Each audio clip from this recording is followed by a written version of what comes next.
de volta a casa. Fui aluna daqui da Universo com muito orgulho, tá? E professora de alguns, atuei aqui por 8 anos, passaram rápido, né? Mas por causa do doutorado eu tive que dar uma paradinha, mas enfim. Algumas pessoas me perguntam, né, por que eu fui para essa área de transtornos alimentares. Eu já trabalhei meu primeiro contato com transtornos foi no Hospital Psiquiátrico de Jurujuba. Trabalhei lá por um tempo e minha vida mudou muito quando eu comecei a trabalhar com um paciente de saúde mental. E depois, passou um tempo, eu fui trabalhar em outros locais, mas parece que as coisas chamam a gente, né? Fui chamada para trabalhar numa clínica particular de psicologia, que precisava de alguém com transtornos mentais, e eu já estava fazendo meu doutorado, que atua nessa área de transtornos mentais. Pode passar, por favor. Eu queria começar com essa fotinho para mexer um pouquinho com a gente, com o nosso senso crítico do que é o padrão de beleza. Se a gente pegar aí o padrão de beleza de uma mulher na década de 50, ele é bem diferente do padrão de beleza da mulher atual, tá? Não só, eu peguei o exemplo da mulher, tá? Mas o homem também hoje mudou bastante. Se a gente observar, as mulheres na década de 50, elas tinham um corpo com um pouco mais de acúmulo de gordura, de curvas, o que hoje é temido pelas mulheres, infelizmente. Então, só para a gente pensar, porque a gente vai voltar depois a falar sobre essa foto. Quando a gente fala em transtornos alimentares, a gente tem que voltar um pouquinho para falar sobre comportamento alimentar.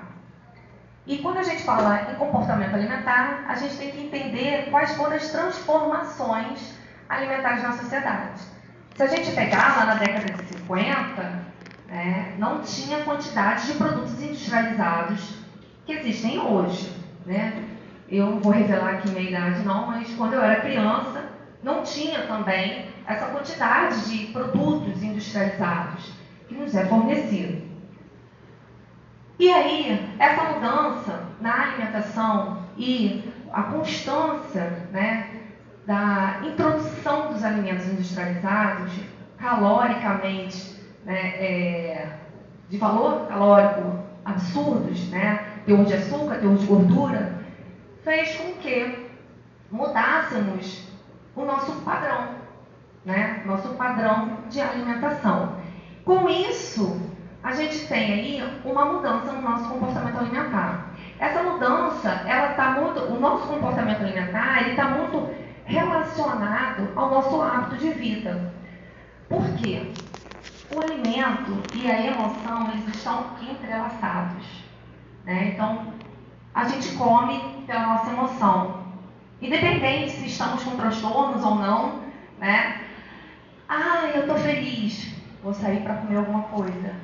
Eu estou triste, vou comer um pote de sorvete ou um chocolate. Então, a gente tem que entender que o comportamento alimentar, ele está muito ligado nessa tentativa de superar ou substituir o nosso emocional, certo? E trazer essa recompensa do bem-estar. Pode passar, por favor. O que são transtornos alimentares? Os transtornos alimentares, eles são alterações ou inadequação do consumo no padrão alimentar ou no comportamento alimentar, que vai gerar um prejuízo nutricional, consequentemente físico, e também na questão psicossocial, tá? Pode se manifestar de diversas formas, com ganho de peso ou perdas excessivas, tá? E conduzem aí severos danos psicológicos, principalmente entre os jovens e adolescentes. Por quê? Porque querem atingir um padrão de beleza que é inatingível. Aquela foto daquela modelo né, extremamente magra, é um padrão de beleza que está muito fora da nossa sociedade, do padrão do corpo da mulher brasileira, né? Então, isso começa a trazer, principalmente agora com as redes sociais, começa a trazer um certo desconforto entre aqueles que a autoestima não está tão fortalecida. Olha a foto e fala, meu Deus, eu preciso ficar assim, porque assim é o bonito. Mas quem foi que disse que a gente tem que ser magro para ser bonito? Né? É claro que a obesidade, ela é uma doença, é uma inflamação, né? Aliás, ela é uma inflamação que pode gerar doenças. Isso aí é indiscutível, né? Mas nem sempre um obeso ele está doente. E nem sempre um obeso ele é obeso porque ele come muito. Às vezes é a questão genética, é a formação do nosso corpo, só que a sociedade é cruel, principalmente nas mulheres, né? Pode passar. Então, eles se manifestam, principalmente com indivíduos com distúrbio de imagem corporal, ou seja, pessoas que se olham no espelho e têm uma imagem totalmente distorcida daquela que realmente se apresenta. Então, olha e exagera nos defeitos, seja um braço muito comprido, uma perna muito grossa, enfim, ele se olha de um jeito que na verdade não é aquilo. E os adolescentes e jovens, porque são mais suscetíveis a esse tipo, né, de indução pela essa moda do padrão de corpo, né, ideal. E aí entra também o trabalho. O trabalho ele pode ser tanto uma fonte de prazer como de estresse. Então eu trabalho num local que me estressa muito e para eu compensar eu acabo me alimentando muito. Eu trabalho num local que eu não tenho tempo para me alimentar, então eu pulo de refeições. Ou eu trabalho com uma imagem, como nós aqui, vocês futuramente. A gente cai, né, nessa cobrança de que um nutricionista tem que estar sempre em forma. Isso não existe. A gente é muito taxado pela nossa imagem, pela nossa competência, não tem nada a ver uma coisa com outra, né? Os grupos mais vulneráveis, pode passar. São os modelos, atores, porque estão relacionados com a imagem a todo momento, bailarinos e atletas, porque para a performance, né, devido ao tipo de performance que o trabalho exige, e os nutricionistas. Então a gente tem um papel um pouco complicado, porque nós somos os profissionais que agimos atuando, né, é óbvio, né? A gente atua educando o nosso paciente e muitas das vezes a gente passa um pouquinho desse nosso excesso, né, para o paciente numa educação nutricional. Quando esse profissional tem algum tipo de transtorno alimentar, né? Esse é o DSM-5. O DSM-5 ele é um manual diagnóstico e estatístico de todos os transtornos mentais. Então, a partir desse manual, a gente tem todos os tipos de transtornos alimentares. Então, nós temos anorexia nervosa, bulimia nervosa, picamalácia, transtorno de ruminação, transtorno alimentar restritivo e evitativo e outros transtornos especificados e os transtornos não especificados. Então, são diversos, tá? Dentro dos especificados e não especificados, existem vários, tá? Só que a gente aqui, o tempo é curtinho, a gente vai falar dos 3 mais importantes, que é a anorexia nervosa, bulimia nervosa e o transtorno de compulsão alimentar. Pode passar. A anorexia nervosa, muitos já devem ter escutado falar, né? Ou já vivenciaram, seja com pessoas próximas, né? É um transtorno ligado a um distúrbio de imagem. Então, a pessoa que é acometida por anorexia nervosa, ela não consegue ver o que realmente o corpo dela está representando. E é um medo extremo de ganhar peso.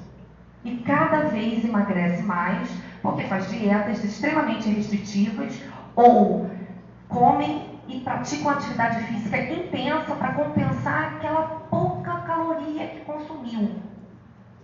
E aí ela se olha no espelho e ainda se acha obesa, né?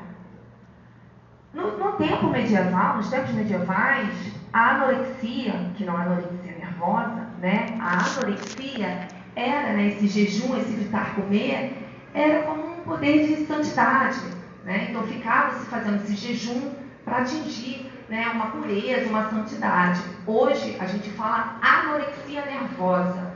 Por quê? Porque é um transtorno, tá, que está ligado à percepção, à distorção da imagem corpórea.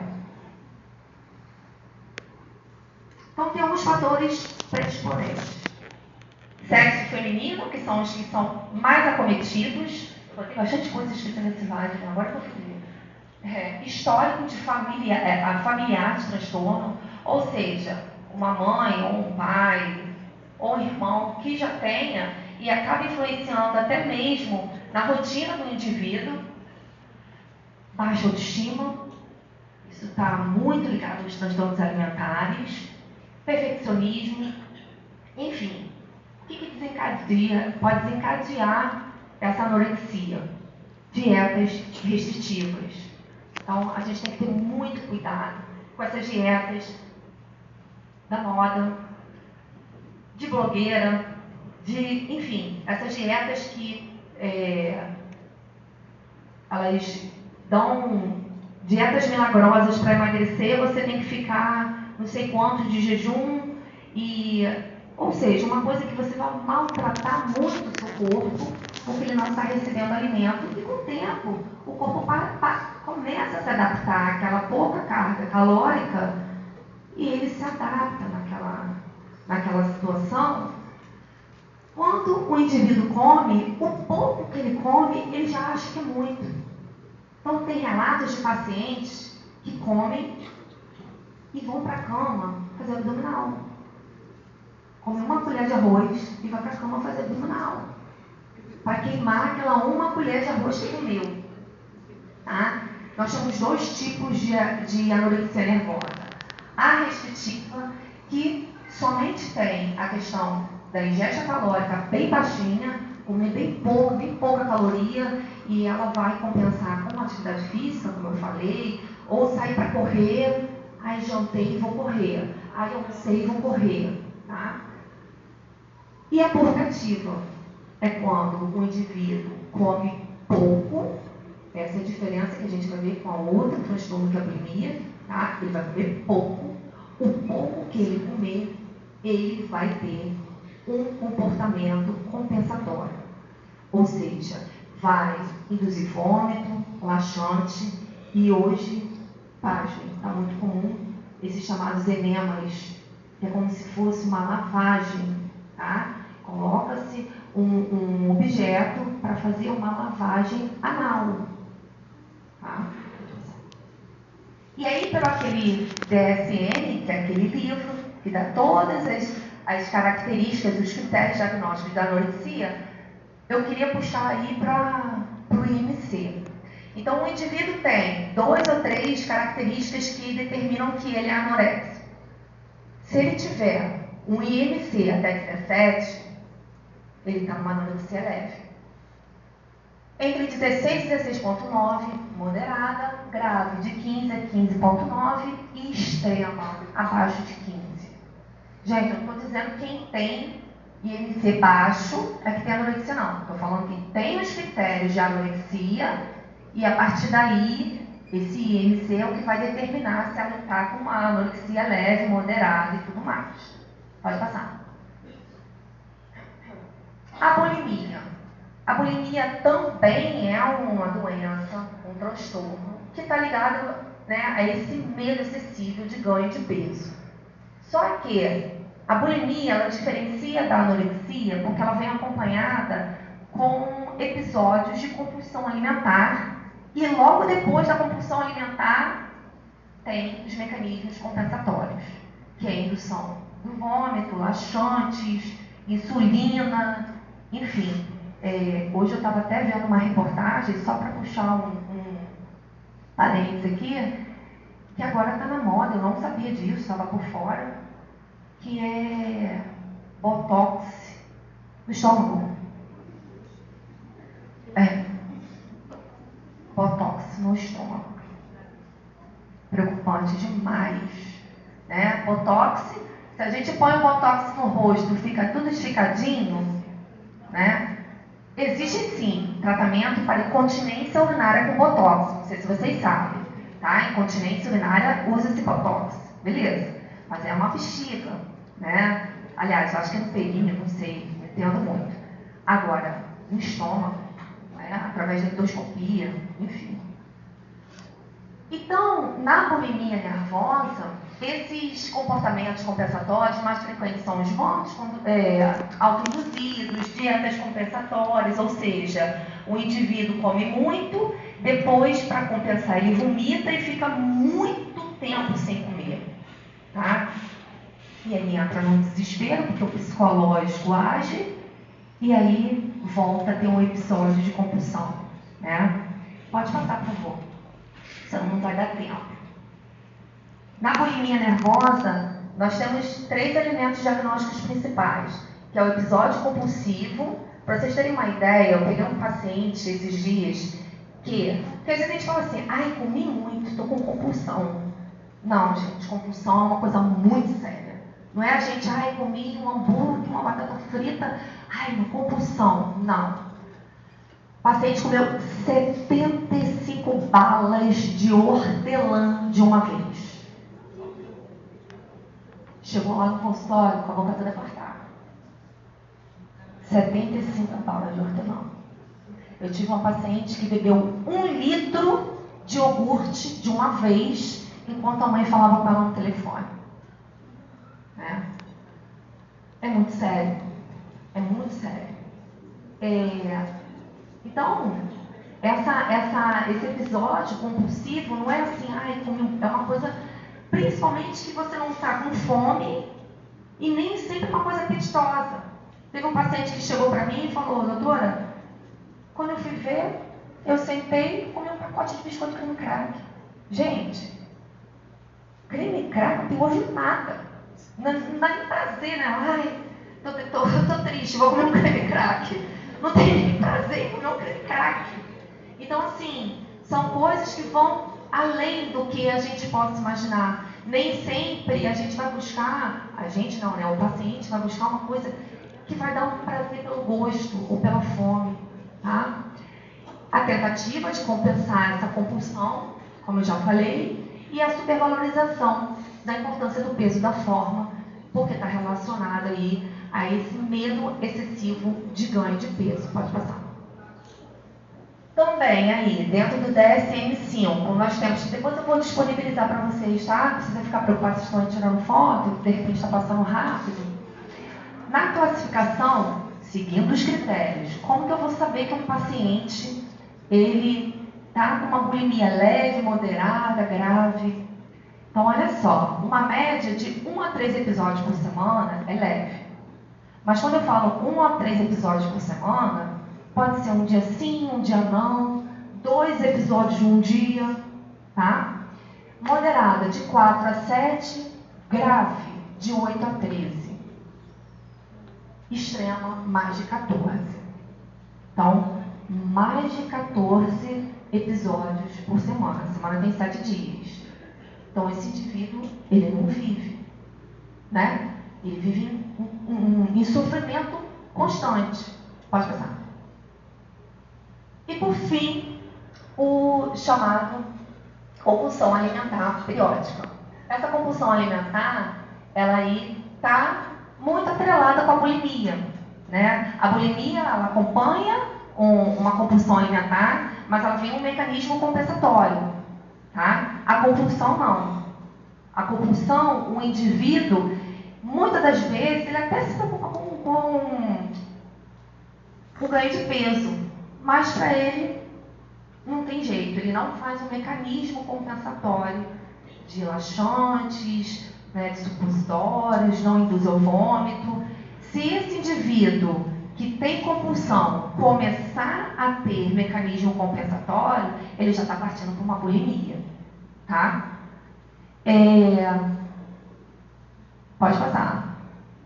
Então é caracterizado com sofrimento, né? Por quê? Porque o indivíduo come tanto, sem o controle, que ele sofre por aquilo que ele comeu. E aí ele come muito mais rapidamente do que o normal, tá? Esses aí são alguns aspectos. Comer até se sentir desconfortavelmente cheio. Então ele come até não aguentar, tá? Então ele come, é aquilo que eu falei, às vezes a gente tem mania assim, tô com compulsão por doce. Não, calma com o que a gente fala. Vamos, né, vocês futuros profissionais, a gente tem que ter cuidado com o que a gente fala. Uma coisa é a gente ter vontade de comer doce, outra coisa é compulsão. Compulsão é um transtorno, tá? Ingerir grande quantidade de alimentos sem estar com a sensação física da fome. É o que eu falei. Quem come um pacote de biscoito no mercado de uma vez? Quem chupa 75 balas de hortelã de uma vez? Né? E esse indivíduo, ele passa a ter vergonha desse comportamento que ele adquire e ele passa a não comer na frente das outras pessoas. Tá? Pode passar. Os critérios aí, segundo o DSM-5, leve 1 a 3 episódios por semana, né, bem parecido com o da bulimia, né, chegando aí até 14 ou mais episódios por semana. E aí, vou puxar um pouquinho da brasa da minha sardinha para minha tese de doutorado. Com essa transição nutricional que a gente vem vivendo nas últimas décadas, a gente sai de um perfil, né, de uma população magra, né, e a gente pulou para uma de sobrepeso. A gente não ficou na eutrofia, a gente foi direto para o sobrepeso. O que aconteceu? Né? A gente teve um aumento das doenças crônicas não transmissíveis. Hoje todo mundo sabe que, né, por mais que não siga, mas sabe que a alimentação ela é fundamental para a nossa saúde. Certo? Ninguém tem dúvida disso aqui, né? Não, né? E aí cresceu a preocupação da gente se alimentar bem. Não é à toa que todo mundo está aqui cursando nutrição, porque é uma profissão que está muito em alta. Nossa profissão é uma profissão nova. Né? Se não me engano, começou em 1950. É nova em relação às outras profissões. Né? Então, essa preocupação com a alimentação saudável está gerando um problema. Quando essa preocupação se torna doentia. E aí chega a chamada ortorexia nervosa. Pode passar. O que é ortorexia nervosa? A ortorexia vem do termo correto apetite. Então, ortorexia por si é comer bem, comer saudável. O que seria a ortorexia nervosa? É quando a pessoa tem uma obsessão por se alimentar saudável. Mas não é possível. Isso existe? Existe. Mas essa pessoa, ela é bem vista na sociedade. Porque ela se alimenta bem, ela é saudável. Só que esse tipo de síndrome, que ainda não é considerado um transtorno, eu vou falar por quê, vem trazendo uma série de prejuízos na vida desse cidadão. Quem descobriu isso? É um termo novo, tá? Foi descoberto por um médico americano, em 1997, porque ele percebeu que ele estava tendo um comportamento muito diferenciado na hora de escolher seus alimentos. Perdia tempo no mercado, não comia nada que ele achasse que fosse estar contaminado por agrotóxico, ele não comia em qualquer lugar porque o instrumento que preparou a comida poderia estar contaminado, então vira uma obsessão, tá? Mas, diferente dos outros transtornos alimentares, existe uma discussão de que esse tipo de comportamento é um comportamento que visa a saúde. Olha que coisa, né? A pessoa está tão preocupada na saúde que virou um transtorno, né? Está virando um transtorno, pode passar. Então, essa pessoa, o indivíduo ortoréxico, ele começa a criar crenças na cabeça, né? E a gente tem muito isso dentro das redes sociais, dentro das mídias sociais, criando vilões na nossa alimentação. Eu sou uma nutricionista que come pão. Eu como pão, gente. Como pão de sal. Pão é comida de Jesus. Como que o pão pode ser vilão? Não tem como. Para mim, isso não tem como. Eu como pão de sal. É claro que põe uma proteína boa naquele pão para melhorar. Mas, enfim. E essas pessoas começam a fazer crenças de que certos alimentos fazem mal. E começam a cortar. Então, a gente tem aí, por exemplo, arroz, pão, leite. É claro que esses alimentos, para algumas pessoas, têm um fator, sim, inflamatório, do glúten, do leite. Claro que tem, tá? Mas às vezes a pessoa não tem nenhum desses problemas, mas ela criou na cabecinha dela de que aquilo faz mal, tá? Fica nessa fixação exacerbada de que ela precisa se alimentar bem o tempo inteiro. E às vezes, quando ela não se alimenta bem, eu estou preocupada com o horário, porque eu falo muito. Tá, tranquilo. Já faltam aí uns 5 minutinhos sem minha vez. Tá? Essa pessoa ela fica tão louca em querer só se alimentar bem, que ela passa a se isolar também socialmente. Porque, por exemplo, a Vivi me chama para ir para casa dela. Ai, mas será que Vivi comprou só alimento orgânico? Até porque, né, vamos combinar, né? Ah, professora, então esse tipo de transtorno aí é só para gente rica. Não, porque também causa um desespero daquela pessoa que não pode comprar o orgânico, tá? Mas ela sabe que o outro tem agrotóxico. E ela não pode comer porque tem agrotóxico. Então, eu não vou lá na casa de Viviane, porque eu não sei se ela mexe com colher de pau. Colher de pau pode estar toda contaminada com bactéria. Eu não sei se ela cozinhou muito certos alimentos que perderam os nutrientes durante o processo da cocção. Então, isso é muito complicado, porque a pessoa perde tempo no supermercado olhando as embalagens para ver quantos de calorias. Tem um monte de gente aqui que deve estar se perguntando assim, meu Deus, eu tenho um Mas calma, porque nós somos os indivíduos mais acometidos desse tipo de síndrome. Por isso que eu acho importante a gente saber como profissional também, tá? Então, enfim, faz a remoção dos alimentos que não sejam orgânicos, ou uma preocupação, a pessoa vive na preocupação de se alimentar bem. Pode passar.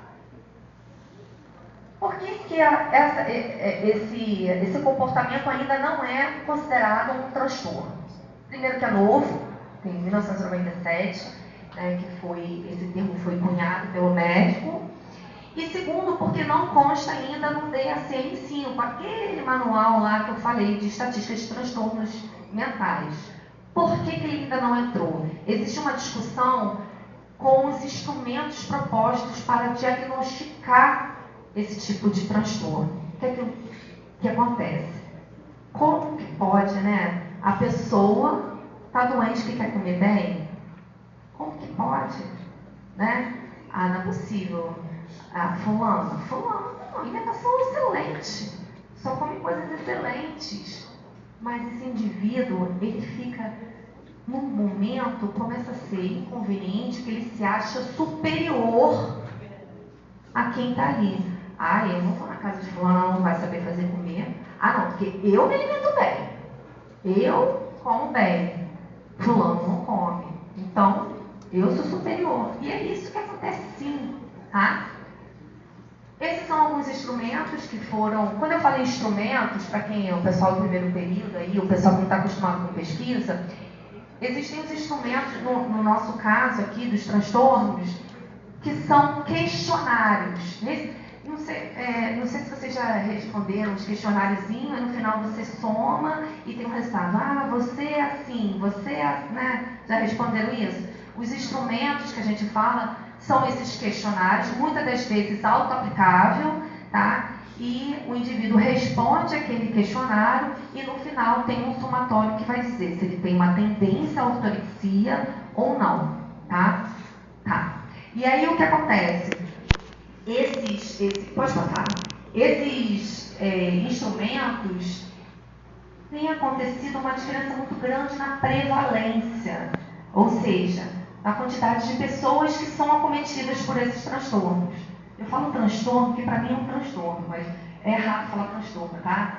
Já fui chamada até atenção, que é uma síndrome emergente. É um processo que ainda não se tornou um transtorno.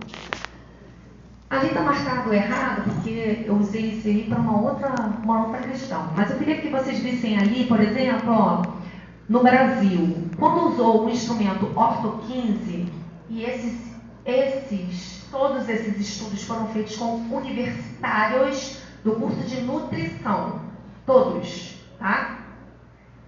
Então, esses autores, utilizando o Ortho 15, que é um instrumento tido com algumas falhas psicométricas que a gente fala na estatística, porque dá falso positivo, tá? Então, 2 estudantes de nutrição que responderam o questionário, 85% tinham ortorexia. Então, assim, é um número muito alto. Será que realmente? E aí foram elaborando vários. Atualmente tem um específico que é chamado DOS, que ele vem do alemão, ele foi traduzido para o português, e que dá uma prevalência em média de 10%, que eu acho mais coerente. Tá? Então, por isso que ainda não entrou no DSM-5. Mas se a gente observar a quantidade de estudos que vem acontecendo sobre a ortorexia, né, na academia, né, no meio científico, está um pouquinho desatualizado, porque eu fiz isso aí em 2022, mas olha como cresceu. E se eu botar ali para vocês, esses dias eu fui fazer uma baixa, deu mais de 3.000 artigos publicados no mundo sobre a ortorexia nervosa. Então, se o meio científico está preocupado em estudar alguma coisa, é porque aí tem, né, tem uma pulguinha aí atrás da orelha que a gente precisa rever essa questão dessa preocupação excessiva com a alimentação. E eu botei aquele mapinha ali, que é onde fica concentrado maiores números de publicações a respeito desse tema. Se vocês observarem, é muito mais na Europa, né? Porque na Europa já existe essa preocupação com a alimentação. A gente aqui no Brasil, a gente sabe, mas a gente ainda se alimenta, né, de uma forma menos pretensiosa, vamos dizer assim, né? A gente relaxa um pouco mais na alimentação. Mas lá na Europa existe sim essa preocupação intensa em se alimentar bem. Pode passar. Alimentar-se é muito mais que contar calorias, né? É uma forma prazerosa de nutrir o corpo e a alma. Não sei quem escreveu isso, mas eu achei lindo, botei entre aspas, copiei da internet, mas achei profundo e bateu bem com o tema que a gente está trabalhando aqui. E aí eu queria uma ajudinha de vocês, pode passar, por favor. Eu não sei se vocês conseguem tirar foto, e eu ia pedir ajuda de vocês, né? Estou aqui, né, fazendo nada, mas eu gostaria de pedir uma ajuda a vocês, porque, como eu falei, a ortorexia é meu trabalho de tese do doutorado. E a minha população de estudo são universitários, que são vocês. De nutrição, na verdade é de nutrição, tá? Minha tese envolve nutrição, psicologia, direito, pedagogia, tá? E educação física.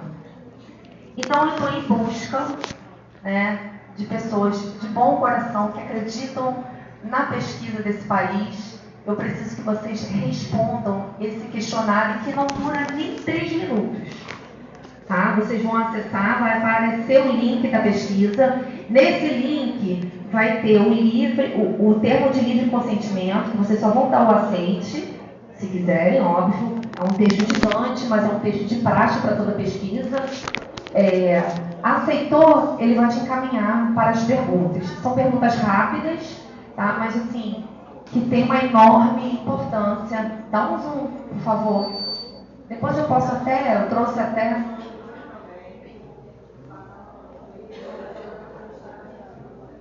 Tá. Porque eu preciso muito. É uma coisa que no Brasil não é estudada, mas eu fico muito preocupada